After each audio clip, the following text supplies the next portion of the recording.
नमस्कार, JW किचनमध्ये आपले मनापासून स्वागत आहे।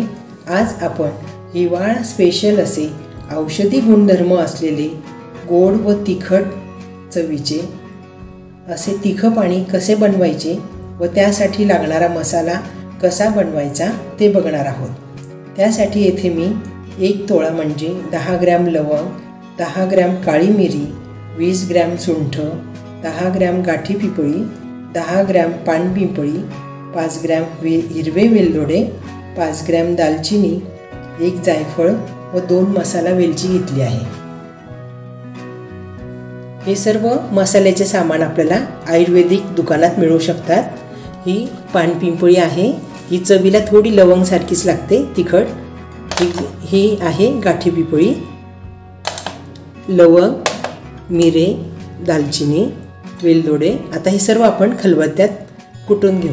इथे मी लोखंडी खलबत्ता घेतला आहे, त्यात आता हे सुंठाचे तुकडे टाकून घेते, कारण मिक्सरमध्ये हे बारीक होणार नाही। सुंठ नंतर गाठी पिपळी पण मी खलबत्त्यात टाकून कुटून घेते। 1 जायफळ टाकते। आता हे मी खलबत्त्यात कुटून आणते। मसाल्याचे सर्व वस्तू मी खलबत्त्यात टाकून बारीक कुटून घेतले आहे। अशा रीतीने जाड कुटून घेतलेलं आहे हे। आता हे मिक्सरच्या भांड्यात टाकून अगदी बारीक पावडर करून घेऊ आपण। मी मिक्सरच्या भांड्यात मसाल्याची पावडर टाकून घेते।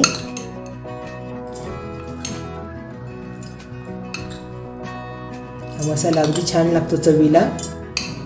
चहात किंवा हळदीच्या दुधातही आपण टाकून घेऊ शकतो। सर्दी खोकला यावर खूपच घरगुती उपचार म्हणून आपल्याला ही पावडर करून ठेवता येते।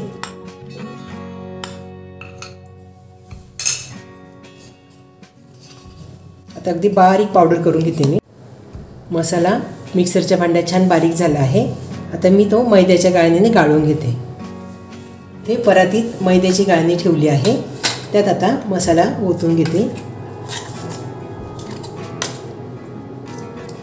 छान मस्त वास येतोय।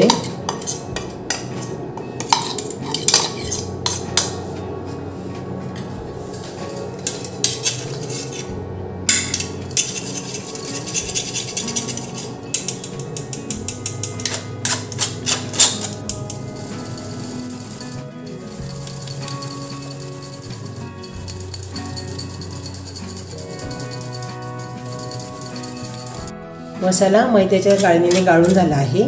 हा उरलेला जाड आपण चहामध्ये किंवा हळदीच्या दुधात टाकून वापरू शकतो। ही बारीक पावडर झाली आहे। ही आता आपण छान डबीत भरून ठेवतो आणि गरजेनुसार 1-1 चमचा आपण असं वापरू शकतो।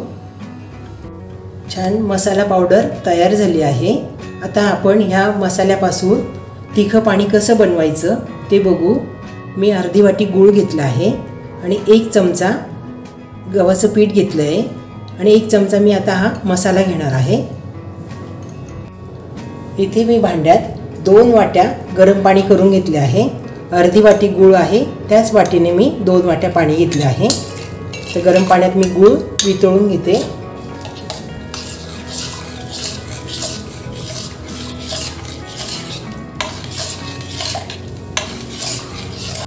गूळ गरम पाण्यात छान वितळला आहे। आता आपण दुसऱ्या भांड्यात गाळून घेऊ। मी ते भांडं घेतलं आहे, त्यात चाळणी ठेवून आता गुळाचं पाणी गाळून घेते। बऱ्याच वेळा गुळाच्या पाण्यात कचरा असतो, काड्या असतो, ते निघून जातं। गुळाचे पाणी मी गाळून घेतले आहे। आता तिखट पाणी बनवण्यासाठी मी इथे 1 चमचा गव्हाचं पीठ घेतलं आहे आणि 1 चमचा आता आपण तयार केलेला मसाला घेतला आहे। आता आपण कृती बघून घेऊ। मी गॅसवर कढई तापत ठेवली आहे, त्यात आता 1 चमचा साजूक तूप टाकून घेते।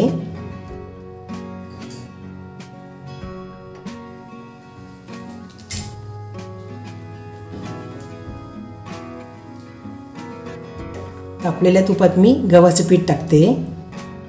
हे छान आपण असं लालसर भाजून घेऊ। हे पाणी चवीला इतकं छान लागतं, खूप छान लागतं। पावसाळ्यात आणि हिवाळ्यात तर अगदी आवर्जून करावं।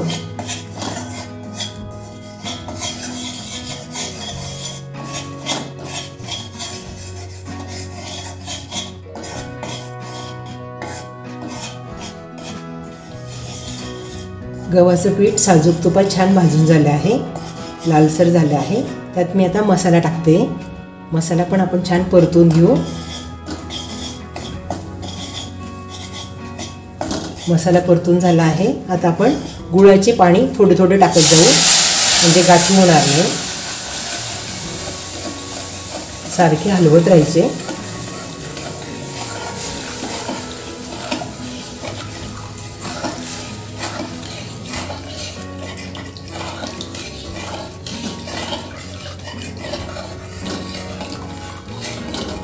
दोन वाट्या गरम पाणी केलं होते मी.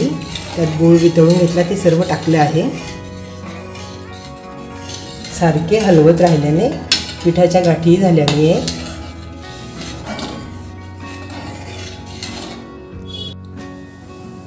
मसाल्याचे व गुळाचे तिखं पाणी असं छान उकळतंय मस्त.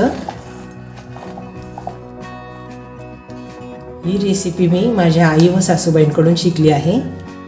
आमच्याकडे अगदी हिवाळ्यात व पावसाळ्यात अगदी आवर्जून बनवतो आम्ही.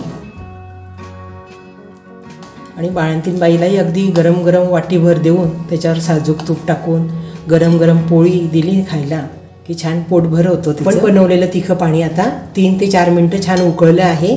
मी आता गॅस बंद करून बाउलमध्ये काढून घेते.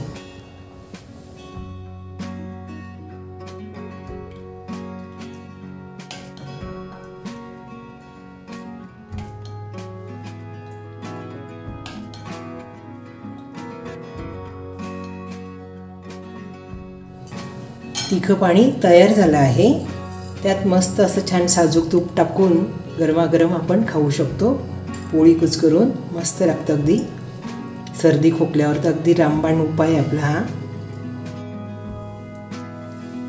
औषधी गुणांनी परिपूर्ण असं तिखं पाणी तयार झाले आहे. बाळंतीण बाईलाही हे पाणी खायला देणं उपयुक्त होते. हिवाळा व पावसाळ्यात असा मसाला करून ठेवल्यास गरजेनुसार आपल्याला वापरता येतो. तर मग आपण पण अशा पद्धतीने मसाला घरी नक्की करून बघा. हा व्हिडिओ बघितल्याबद्दल धन्यवाद. व्हिडिओ आवडल्यास लाईक करा, शेअर करा आणि सबस्क्राईब करा.